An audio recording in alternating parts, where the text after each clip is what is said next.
in the nightcap starting at 10 o'clock Eastern. And there were some technical difficulties early on. I wasn't quite sure we were going to get the feed on NFL Network, but the feed came through about 10 after 10 Eastern time, 7:10 your time. So, although you still had to get up early, so it balances out. Seahawks and Vikings. Seahawks win the game. Hooray. They're 1-0 in the preseason, 24-13. But the Vikings created a little bit, a little something to build on, a little something to feel good about, especially with their first-round draft pick, Jordan Addison. Remember, they started into the run of receivers in round one. They started coming off the board with Jaxon Smith-Njigba, and then the Vikings, after a couple of different names went, they get Jordan Addison. He was targeted 3 times, 1 catch for 22 yards, but another one of those targets was a catch, should have been a catch, mistake by the official, and then it wasn't challenged. A great sideline catch by Jordan Addison. Real time, it looked like the feet were up, but when you look at it again, and see, that's, the real time with the naked eye, you really can't see things that happen. That catch on the sidelines was a catch. The toes were down. Kevin O'Connell did not challenge it, did not see it, did not get the looks upstairs that you would get in a regular season game. But there it is. Toes down, the little toxic rubber pellets that are ground up for the field turf cushioning have a great purpose when you have a low-tech way of seeing whether or not a guy made a catch. He made that catch. Even though it did look like feet were up, he made that catch. Feet were down. And O'Connell said after the game, he's been doing that all training camp, making catches like that.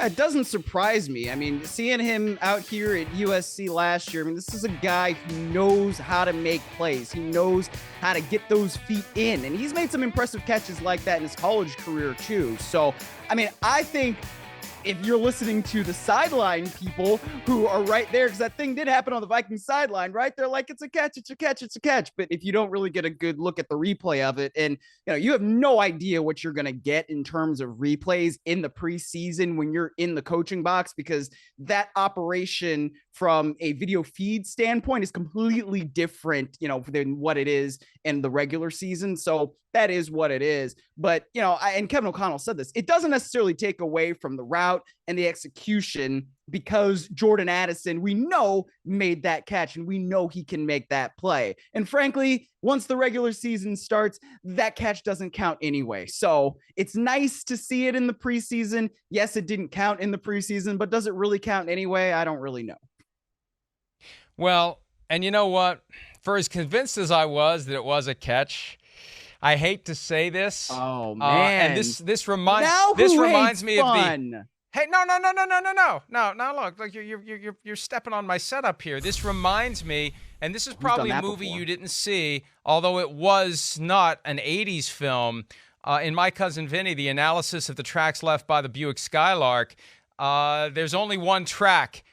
There's only one track in the toxic rubber pellets. The other tire was off the ground. Matt Casey pointed that out. The left foot was up. I see that black trail and really that is the connection. It used to be a tire. It's all ground up and it's in the turf. There it is. The right tire was down.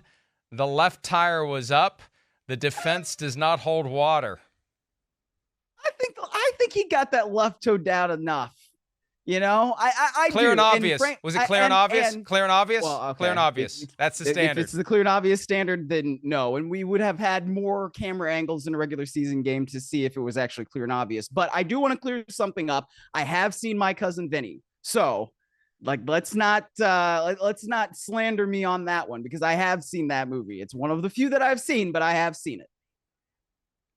And I'm reminded of the goal that was scored, the penalty kick that almost wasn't in the Women's World Cup, the knockout round lost by the USA to Sweden. That technology they had that showed the ball across the stripe by a couple of millimeters. Again, NFL. The index card. We shouldn't need Mona Lisa Vito to do an analysis of the rubber pellet trail left by the right and left foot of Jordan Addison. There should be some better way to know whether or not. There's got to be some technology that they can deploy to let us know whether or not both feet were down, other than our own eyes trying to discern the toxic rubber pellet movement under the feet of Jordan Addison. But, maybe one of these days. I probably won't be alive for it. There's a chance, Myles, that you will be by the time they fully embrace technology.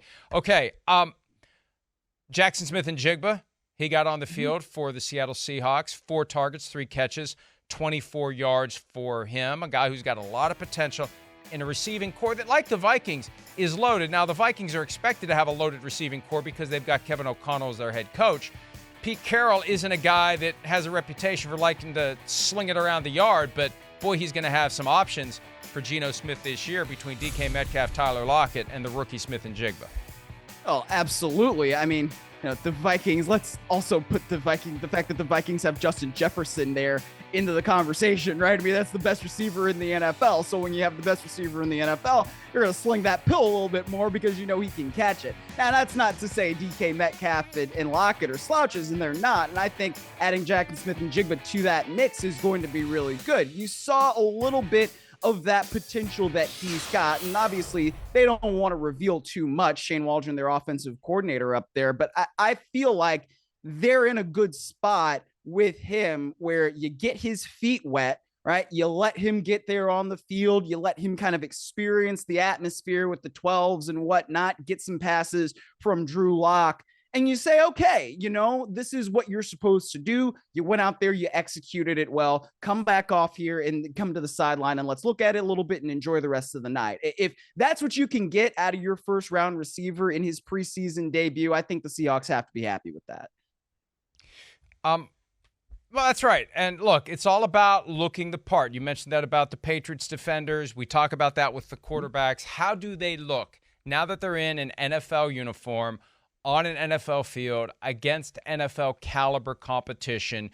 Do they look like they belong, or is there something that we see that makes us say, yeah, this is going to be a little bit of a tough assignment over the long haul for this player? So both guys, Addison and Smith-Njigba, so far, so good. Hi, it's Mike Florio. Thanks for watching PFT on YouTube. Hit subscribe for the latest news and analysis from Pro Football Talk.